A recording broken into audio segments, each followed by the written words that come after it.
16, verso 17. Y oremos los unos por los otros, uno por los otros. Estoy muy contento por lo que estoy viendo, hermano. La hermana Carmen de Díaz es la directora de todas las coberturas a nivel del Distrito Capital. El hermano Eduardo Díaz es el director de Restaurando Portillos. Quiero que sigas trabajando, estás haciendo un excelente trabajo. El evangelista, ayer predicó en el Instituto Bíblico, me dicen que el fuego y la gloria pregonera cayó en aquel lugar por el Espíritu. La hermana Carmen dijo, ese es mi esposo, ese es mi esposo. Ajá. Capítulo 16, verso 17. Marcos le escribe a los romanos. Esto va a ser rápido, hermano. Esto va a ser rápido.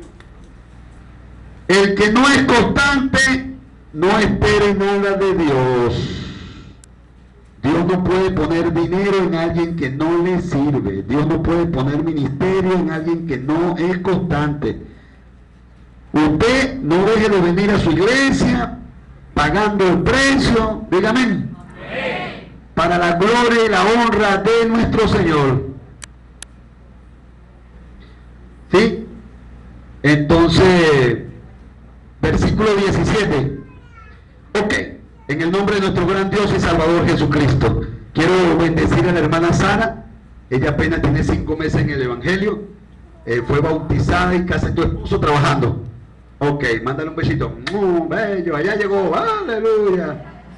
A ellos los casé. Ella es la flamante presidenta de jóvenes de esta iglesia con apenas 5 meses. Porque es así, hermano.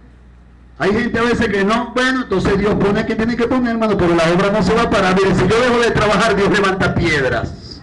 Aquí nadie es indispensable. Ok. ¿Listo? Ok. Decimos. Y estas señales seguirán a los que creen en mi nombre. Echarán fuera demonios. Diga conmigo, demonios. Y hablarán nuevas lenguas. Volvemos.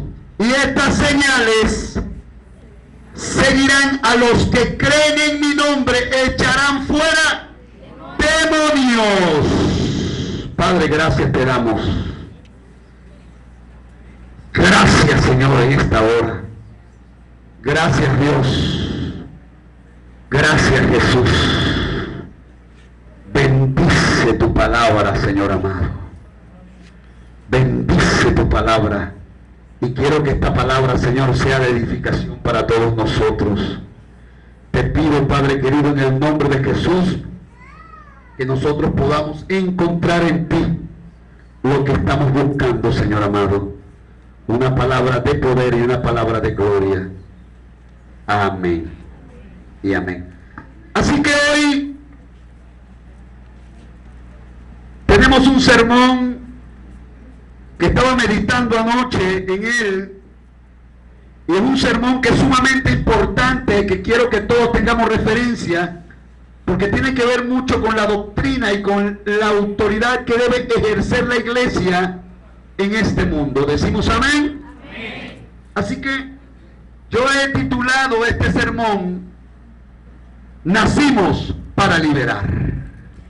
No he oído el amén que me dice la palabra.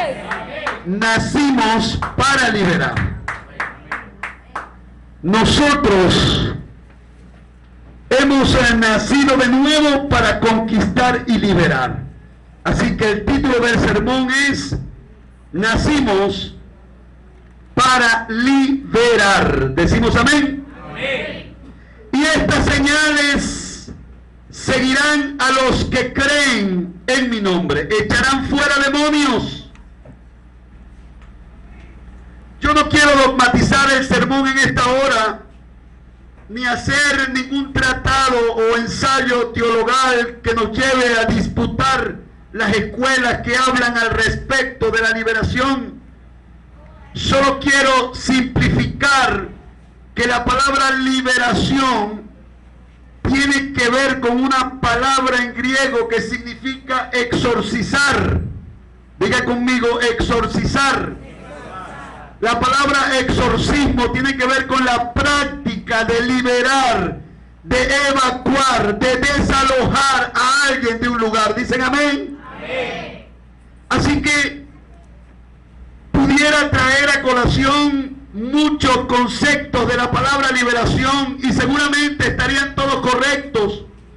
Seguramente le diría a ustedes que pudieran ustedes entender de la palabra liberación y seguramente me van a dar también muchos conceptos ciertamente ajustados al término de desalojo. Pero quiero decir que nacimos para liberar porque fuimos en primer lugar liberados. Diga conmigo, liberados. Usted y yo hemos sido liberados. Así que la primera concepción que debemos de tener para un liberador en Cristo es que debe haber sido alcanzado por la liberación que Cristo ofrece. Y allí debemos detenernos para tratar de escudriñar un poco más. Ahora, el versículo primero de ese inciso del capítulo 16, versículo 17 dice: y estas señales seguirán. Lo primero que hay que entender que la liberación es un acto milagroso de señal que Dios coloca sobre aquellos hombres y mujeres que han sido liberados. Y la parte doctrinal es la siguiente. Lucas capítulo 10, verso 19 dice: he aquí os doy potestad de hollar serpientes, escorpiones y sobre toda fuerza del enemigo, y nada os dañará. He dicho, nada os dañará. Ahora, la base doctrinal para el acto de liberación está en Lucas, el cual escribió a los griegos, y él expresa en el capítulo 10, versículo 19: y he aquí os doy potestad.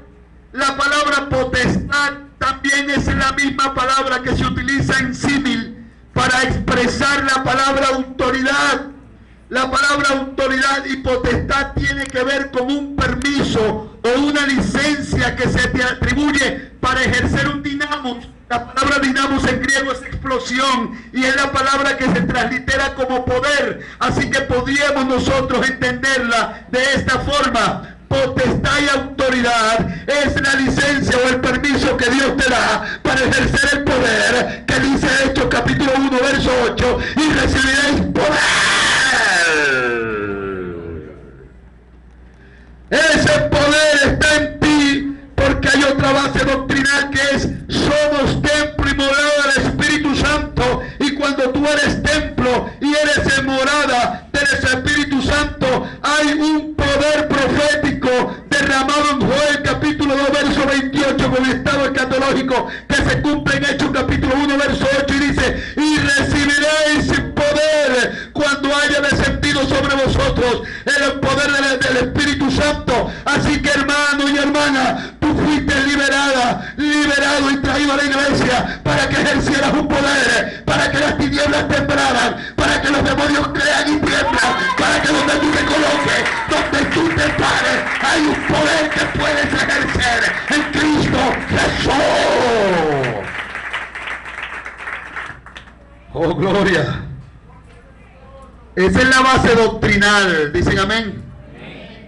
Mateo, el cual le escribió a los judíos, nos dice en el capítulo 28, en el verso 18: toda autoridad en los cielos y en la tierra pertenece a Jesús. Y esta palabra se liga a Mateo capítulo 18, verso 18, cuando dice: y lo que liguéis en el cielo será desligado, y lo que liguéis en la tierra, y lo que desliguéis en el cielo será desligado, y lo que desligáis de la tierra. Hay un poder que reposa en tu vida. Hay un poder. Dile al que está a tu lado: tienes un poder. Dile al que está a tu lado: tócalo, dile: tienes un poder. Ejércelo, tienes un poder para liberar en el nombre de Jesús. Gloria al nombre de... Aquí están los demonios temblando. Temblando porque ellos creen y tiemblan. Temblando, temblando, temblando, temblando. Él nos dio el poder completo, absoluto sobre Satanás. pero no solamente sobre Satanás, sino contra toda potestad ligada y que le obedece a él, inclusive a todos los demonios, llámense como se llame. Ahora hay una pregunta. La liberación es un ministerio del pueblo de Dios, en primer lugar. La liberación es un ministerio que le pertenece a la iglesia del Señor.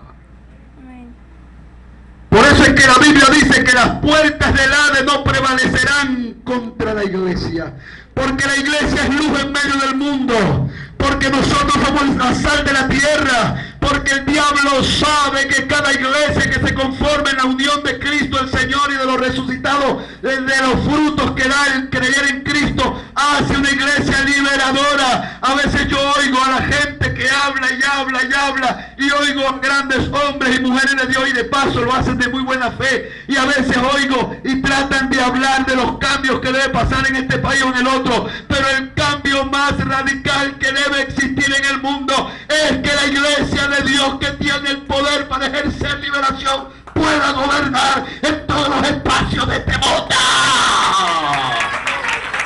Si no, olvídese, el ministerio de la liberación le pertenece a la iglesia.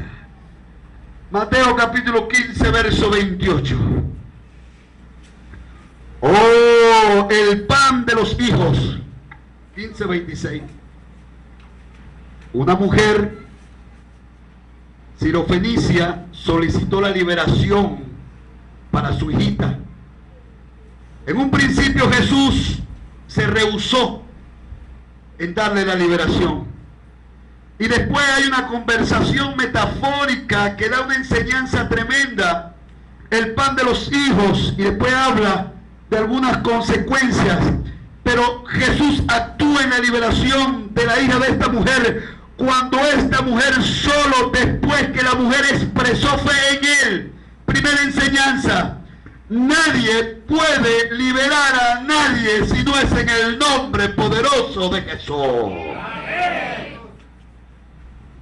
He dicho, nadie puede liberar a nadie si no es en el poderoso nombre de Jesús. La gente va a los brujos, a los hechiceros, a los que practican necromancia, a las religiones y sectas. La gente va a 40.000 sectas, cerca de 1.000 religiones en el mundo, pero ninguna tiene la autoridad dadivada por Dios para liberar, sino la iglesia de Jesucristo. Y por eso Romanos capítulo 1, verso 16 dice: porque no me avergüenzo de qué. No me avergüenzo del Evangelio. ¿Por qué no puedes avergonzarte del Evangelio? Porque el Evangelio es la iglesia que practica el ministerio de liberación. Así que no me avergüenzo del Evangelio, porque es poder de Dios para libertad, para salvar. ¿Cuántos alaban la gloria del Rey? ¿Cuántos? Así que en el único nombre que se puede liberar es en el nombre poderoso de Jesucristo. ¿Cuántos lo creen? ¿Cuántos lo creen? Y allí tenemos que detener a estudiar algunas cosas.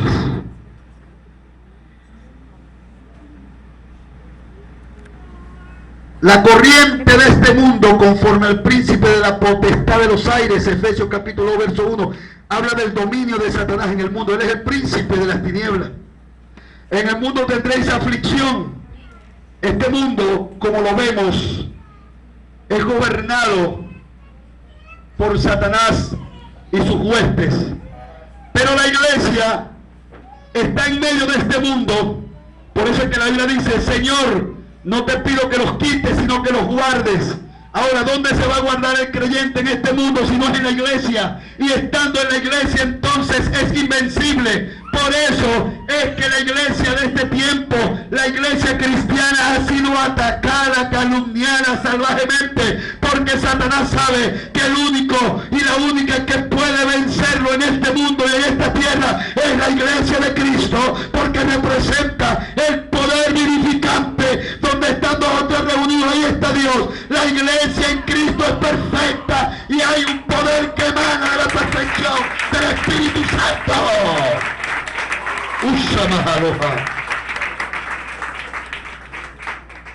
¿Cuántos alaban a Jesús? Vamos a ver qué dice Mateo capítulo 12, verso 43 al 45. El pueblo dice amén.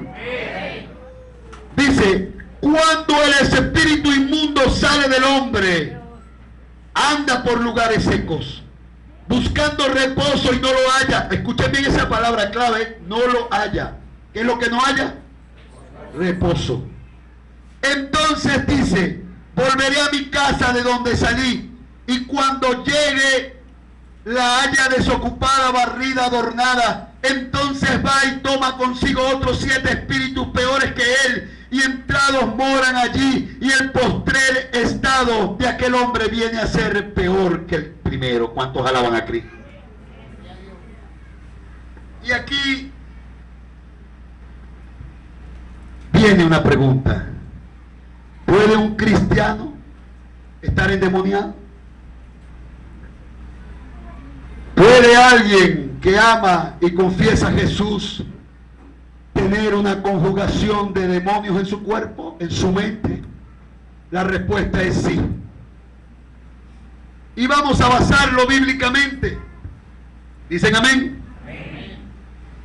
Aquí dice claramente que cuando Cristo llega a la vida del creyente, la persona hace un acto de arrepentimiento. La Biblia dice, el que creyere y fuere bautizado, primero cree, segundo se vuelve templo, o sea, se vuelve estructura, se vuelve el cuerpo donde va a manejar el Espíritu Santo. Tercero, es una acción deliberada, escuche bien, dentro del libre albedrío de cada quien. Dios no te va a obligar a ser santo, Él te pide que seas santo. Dios no te va a obligar que dejes lo malo, Él te va a decir que es lo malo, pero la decisión tiene que ser tuya y mía. Aplauda la gloria de Dios mientras busca su paraguas.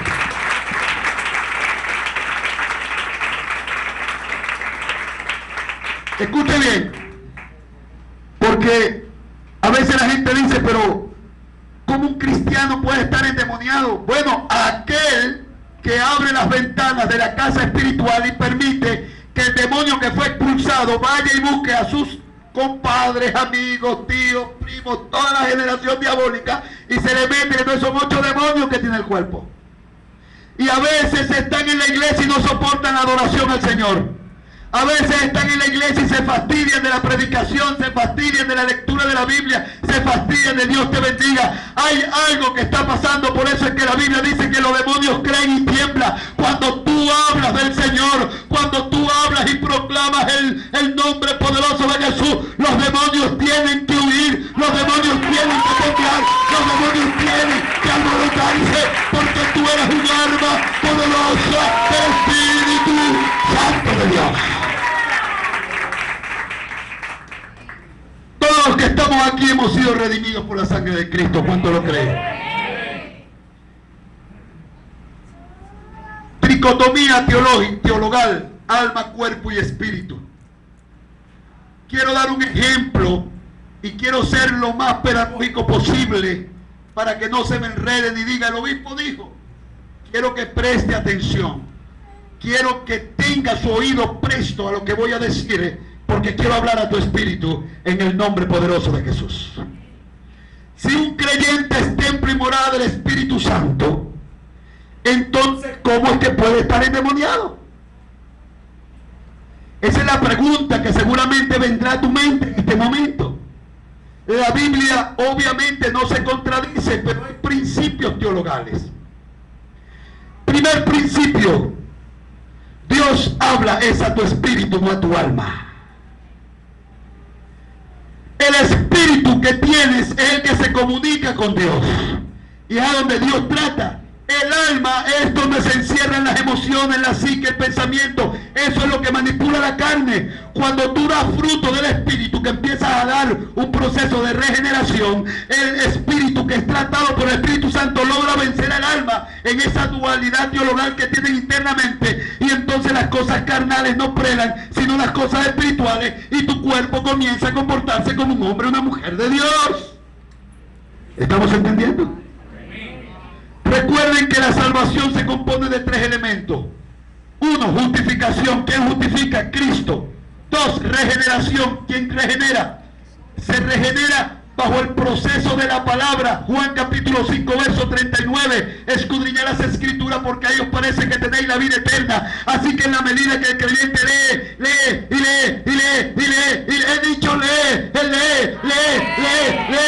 la palabra, el rema de Dios, ay, el chiquira, el peruche, la presencia de Dios se mueve en la Biblia. Entonces la persona empieza a cambiar, porque lo que no cambia es la lectura de la palabra puesta en práctica. Y después viene la santificación, que lo hace el Espíritu Santo. Entendiendo esto, voy a poner el ejemplo que quiero que usted preste atención, no se me vaya a enredar ni se me ahorque con el tipo papagayo. Hay algo que se llama tipología bíblica. Otros lo llaman tabernáculo. En el tabernáculo estaba el atrio, el lugar santo y el lugar santísimo. Esta es la enseñanza que quiero ponerles en su mente. Antes, el atrio es las puertas de entrada del tabernáculo. El lugar santo era un lugar perfectamente adecuado, pero donde estaba el arca era en el lugar santísimo, que era donde entraba el sacerdote una vez al año y amarradito. Si entraba mal, lo único que oían era la campanita. Ahora, no se olvide de esta realidad. Ahora viene el ejemplo. Cuando Jesús llegó a Jerusalén, Jesús llegó al templo. ¿A dónde llegó Jesús? ¿Y qué encontró en el atrio del templo? Encontró gente vendiendo, negociando. Encontró gente vendiendo palomas destorcidas, palomas y animales imperfectos. Y empezó y vio toda la negociación mundana que se hacía. Y Cristo agarró una vara y dijo: han convertido mi casa en una casa de ladrones. Pero estaba hablando del atrio, estaba hablando de la entrada, porque adentro del templo estaba el oráculo de Dios, que no había sido contaminado. Así que hay cosas que están dentro de ti. El Espíritu, que es donde el Espíritu Santo actúa en tu vida, no es lo mismo que lo que está afuera, que es la carne. ¿Cuántos están entendiendo lo que quiero decir? Hay gente, los demonios toman su voluntad, la voluntad. Y cuando los demonios toman la voluntad de la persona está esclavizada. Por ejemplo, yo no quiero que se me enrede, espero que haya sido pedagógicamente. ¿Cuántos están entendiendo lo que quiero decir? Amén. Fíjense bien. Entendido esto, según 1 Corintios capítulo 6 verso 19 habla de que somos templo y morada del Espíritu Santo. Cristo llegó al templo y en las afueras del templo, ¿qué encontró? Lo que vio, se airó. Dice que echó fuera a los mercaderes, pero eso no significa que adentro estaba contaminado, porque luego él aparece dando interpretación del libro de Isaías dentro del templo de Dios. Así que es afuera donde tú y yo, en la parte carnal, es donde tú y yo, en el atrio, antes de entrar al lugar santísimo, que es el Espíritu dentro de ti. Allí es donde se alojan los demonios, porque no pueden estar donde está el Espíritu de Dios, no pueden.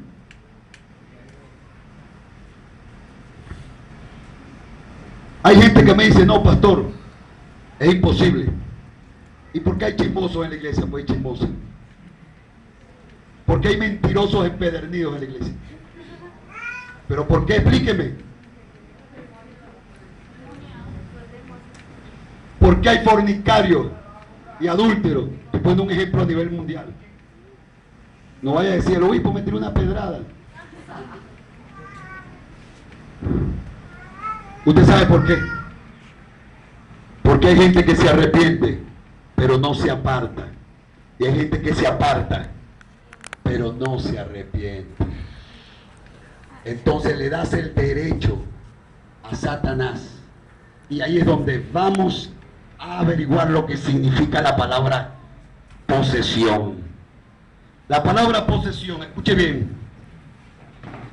La palabra posesión o poseído